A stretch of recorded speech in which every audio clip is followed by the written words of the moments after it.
Eu tinha aqui um outro tema engatilhado para falar agora, mas eu acordei e fui olhar as redes sociais e eu vi que um assunto está sendo bastante debatido e que houve uma retratação da empresa que se envolveu nessa questão, que é a Bombril. A Bombril pretendia lançar um novo produto no mercado, que é uma outra esponja de aço chamado Crespinha. E isso aí gerou uma revolta imensa na população, bem, não apenas dos negros no Brasil, mas também no geral, né? Porque, primeiro, porque já tem uma relação do Bombril, que já é feita há muito tempo, há muitas décadas, na verdade, com o cabelo dos negros. Então fala cabelo Bombril, cabelo de esponja de aço, e agora eles lançaram esse Crespinha, que faz referência a uma outra propaganda, isso dos anos 50, que não era da Bombril, era uma outra empresa, que se chamava Crespinha também, e tinha na imagem um negro, tinha um desenho de um negro, uma ilustração. Então, quando a Bombril divulga essa marca nova, né, esse produto novo, isso gerou um repúdio generalizado, ainda mais se a gente pensar agora, nesse momento, né, como o mundo inteiro se mobilizou contra o racismo, contra a violência direcionada a cidadãos negros, como a gente viu nos Estados Unidos, por exemplo. Nos Estados Unidos a gente teve aqui o assassinato do George Floyd pela polícia, isso deflagrou uma série de protestos pelos Estados Unidos, e agora essa semana houve uma outra execução que foi do Rayshard Brooks. Vou contar um pouco a história rapidamente para vocês entenderem o que aconteceu, para vocês verem como isso está entranhado nas sociedades nas quais a gente vive. O Rayshard Brooks estava dormindo dentro do carro dele, no estacionamento de uma lanchonete dos Estados Unidos, né, de uma rede de lanchonetes que é a Wendy's. Estava dormindo, a polícia foi chamada, foi lá falar com ele, despertou o Rayshard e disse que ele seria preso. Ele resistiu à prisão, tentou fugir e a polícia matou o Rayshard Brooks. Ou seja, o cara estava dormindo no carro dele, não estava fazendo nada demais, estava bêbado, mas estava dormindo no carro dele e a polícia foi lá e matou o cara. E isso, mais uma vez, desperta a revolta coletiva, né? Se acrescenta a uma indignação que já foi decorrente de um ato específico e que trouxe à tona uma série de insatisfações de minorias, de grupos marginalizados nos Estados Unidos. Isso se espalhou pelo mundo, isso motivou protestos pelo mundo inteiro e agora, pouco tempo depois, essa semana agora, uma outra execução que se torna pública também, né? Foi gravada por câmeras do Wendy's, foi gravada pelas câmeras dos policiais, e mais uma vez isso traz à tona esse tema do racismo que é profundamente entranhado em muitas sociedades, ou em quase todas, na verdade. E daí você tem esse caso da Bombril, né, que vem reforçar mais um estereótipo, que vem reforçar mais um tipo de preconceito, que vem, mais uma vez, estigmatizar todo um segmento social brasileiro. Para a gente entender esse processo aqui, como se dá isso, eu quero mencionar o trabalho de um sociólogo norueguês que se chama Johan Galtung. Ele fala principalmente sobre a violência cultural. Ele divide três tipos de violência, né? Então tem a primeira violência física, que é essa violência da brutalidade, por exemplo, quando a polícia vai lá e mata um negro ou algum outro grupo étnico minoritário, algum grupo religioso. É que é importante ressaltar que o trabalho do Galtung não é especificamente sobre racismo, é um trabalho sobre diferentes tipos de violência destinadas a grupos minoritários ou a grupos oprimidos. Então ele fala sobre diferentes etnias, minorias religiosas, minorias sexuais. O trabalho dele não se volta especificamente para racismo. Se volta, por exemplo, contra perseguição ou discriminação de muçulmanos na Europa ou de cristãos em alguns países de maioria islâmica, ou seja, não está diretamente vinculada ao contexto norte-americano ou brasileiro, mas nos ajuda a compreender, né, o modo como ele divide em tipos de violência, nos ajuda a compreender como isso acontece na prática. Então, o primeiro nível é a violência, nível violência direta, como eu mencionei aqui, que pode ser desde violência como insultos, como violência física, né, brutalidade policial, por exemplo, como agressão, como linchamentos, como genocídio, ou seja, é quando um grupo agride o outro diretamente. E aqui a agressão não é apenas física, mas também psicológica. O segundo nível é a violência estrutural, quando você tem toda uma condição social que marginaliza o grupo, ou seja, veta o acesso a melhores trabalhos, ou seja, veta a ascensão social desse grupo, veta acesso à saúde, veta acesso à educação de qualidade, veta acesso às condições de superação da marginalidade. Marginaliza um grupo, ou seja, mora num bairro periférico do qual ele não tem saída, ele vai nascer lá, vai crescer lá, seus filhos vão nascer lá, só vai sair de lá para servir alguma outra classe mais rica ou alguma outra etnia, ou seja, são condições estruturais mesmo, para quais é muito mais difícil se livrar. E o terceiro nível, que é o tema que o Galton explora principalmente, que é a violência cultural. E segundo o Galton, a violência cultural é aquela que legitima os outros tipos de violência. Então, por exemplo, é o tipo de representação que se faz do negro na imprensa, na mídia, na televisão, no cinema, na cultura, na música, na propaganda, e é o caso que a gente vê agora da Bombril. O que a Bombril fez aqui, criar uma marca de esponja de aço chamado Crespinha, é um tipo, na tipologia do Galton, de violência cultural, que é reforçar um estereótipo, é que isso aqui reduza, que diminua, que crie um estigma em torno dos negros no Brasil. É claro que não apenas isso, não é apenas a Bombril que é responsável por isso. Diferentes comunicadores, diferentes canais de televisão também reforçam esse tipo de estigma.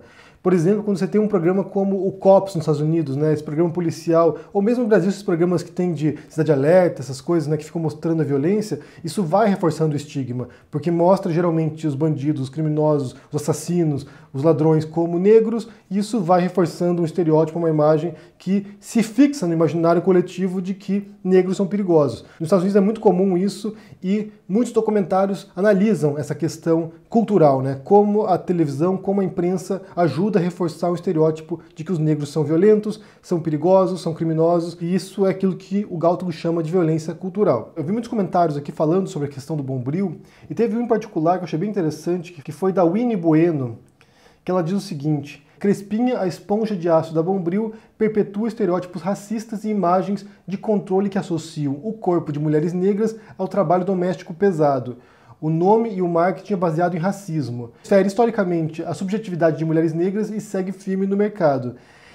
É muito interessante a associação que ela faz aqui, né, de compreender esse vínculo estabelecido entre esse trabalho doméstico, né, esse trabalho da diarista ou da empregada doméstica, da esponja de aço, com as mulheres negras, que foram relegadas historicamente a esse tipo de trabalho. E aqui você tem esses níveis de violência, como diz o Galton, né, violência estrutural, ou seja, mulheres negras têm que trabalhar em serviços domésticos, têm que ser lavadeiras, isso aqui pensando no passado, né, quando você tinha as mulheres negras na favela lavando a roupa das patroas brancas. Então, mulheres negras trabalham em serviços domésticos. Esse é o espaço relegado a essas mulheres, esse espaço reservado à Crespinha. Então você une essa violência cultural da marca com a violência estrutural de um espaço destinado a essas pessoas. É onde elas operam, é onde elas têm que ficar. Esse é um ambiente que a gente permite, e a gente fala enquanto sociedade, né, a nossa sociedade, esse é um ambiente que nós permitimos que elas ocupem. O que aconteceu foi que, devido à enorme repercussão negativa na internet, as pessoas ficaram indignadas, de fato, né? Muita gente ficou revoltada, muita publicação criticando a Bombril, a hashtag Bombril Racista chegou nas primeiras posições do Twitter, e o que aconteceu foi que a Bombril se retratou, né? Que a Bombril voltou atrás e disse que vai retirar esse produto, que abandonou a ideia. Teve um outro comentário aqui do Ricardo Silvestre que diz o seguinte: é preciso ter profissionais pretos nas agências de propaganda e no marketing das empresas para que coisas lamentáveis como essa não aconteçam. Uma lã de ácido chamado Crespinha, que é ideal para a limpeza pesada. E aqui mais uma vez a gente vê, sabe, a limitação de quem trabalha com esse tipo de propaganda, né, com esse tipo de concepção de produtos. De fato, ali, como diz o Ricardo, é bem provável que não tivesse ninguém dentro desse brainstorm sobre a Crespinha que levantasse a mão ali e dissesse: gente, isso é uma ideia idiota, isso é uma ideia estúpida, isso vai dar ruim. Porque não é possível que a pessoa não pensasse nas consequências disso. A gente tem um mundo agora, como eu disse, que está em chamas, literalmente em chamas, por causa de questões raciais, por causa de abuso policial, por causa de questões estruturais, de racismo estrutural, de racismo cultural também. O mundo inteiro se indignando com a execução de norte-americanos negros pela polícia. Se tornou um tema que deveria ser há muito tempo já discutido, debatido e questionado, se tornou um tema agora emergencial, central no debate público. Em meio à pandemia também, vai lembrar isso, né? Que acaba unificando uma série de insatisfações também. Se tornou um tema central. E daí, no meio desse tipo de manifestações agora, públicas, de repúdio ao racismo, vem uma marca que lança um produto que o nome é profundamente racista. É uma incapacidade total de ler o momento. Como disse o Ricardo aqui, é a falta de pessoas dentro desse grupo que tem essa visão um pouco mais aberta, um pouco mais consciente, de pensar: gente, que marca idiota. Esse produto aqui não vai dar certo. É aqui importante fazer uma última observação, né? Que é muito difícil desconfiar que as marcas tenham consciência social, né? Que as marcas tenham consciência de respeitar minorias. As marcas têm consciência do lucro, o lucro que elas querem obter no final do mês. Você até pode ter ali um diretor da empresa que pensa em questões sociais, mas o objetivo da marca, o objetivo da empresa é o lucro. E muitas vezes elas só passam a compreender o caráter social daquilo que elas fazem quando o lucro é afetado. E isso foi algo que o Martin Luther King Jr. percebeu nos anos 60. Quando eles faziam os boicotes a empresas que discriminavam negros, tinha a ver com isso. Tinha a ver com boicotar produtos, através da pressão do capital, pressionar empresas que discriminavam as pessoas. Então muita empresa só compreende quando afeta no bolso, quando afeta realmente no faturamento. A empresa não tem consciência social.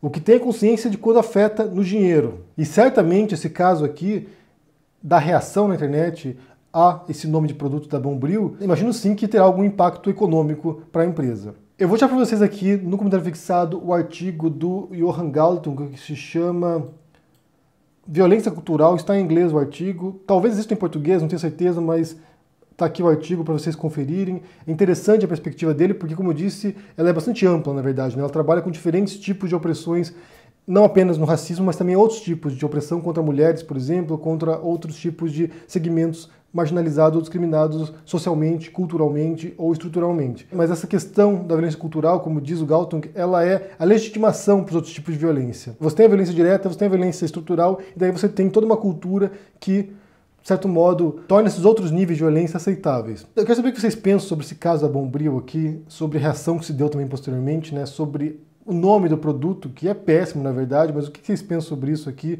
Se de fato reforça ou não estereótipos? Na minha visão, reforça certamente. E a reação negativa na internet demonstra isso, né? Como muita gente se sentiu ofendida com isso. O que você observa em relação à violência cultural, né? Como é que você enxerga isso no dia a dia, em relação a minorias étnicas ou outros tipos de minorias? Como é que você vê isso? Qual é o exemplo que você consegue pensar aqui de algum tipo de violência cultural? Deixe no comentário aqui embaixo. Também vou recomendar que vocês leiam o livro Minha Especialidade é Matar, que eu acabei de lançar. Está disponível na Amazon já, em e-book, e está na pré-venda para impresso, que começará a ser distribuído em breve. Então confira esse livro, porque mostra aqui a trajetória do governo Bolsonaro desde a sua posse em janeiro de 2019 até agora. Então tem muita coisa ali dentro, é chocante. Eu reli o livro ontem e, sinceramente, é chocante mesmo. Porque a gente vê que a gente está sempre andando em círculo. É assim, uma crise atrás da outra, a gente sempre em círculo, não avança. Ou quando se move, é um retrocesso, é para pior. Quero saber o que vocês pensam sobre esse assunto aqui, do racismo cultural, né, dessa violência cultural contra os negros, realizada agora pela Bombril, nessa marca Crespinha. Deixa um comentário aqui embaixo, deixa o joinha, assine o canal, ajude no apoia, a gente se vê por aí. Abraço e até mais. Tchau!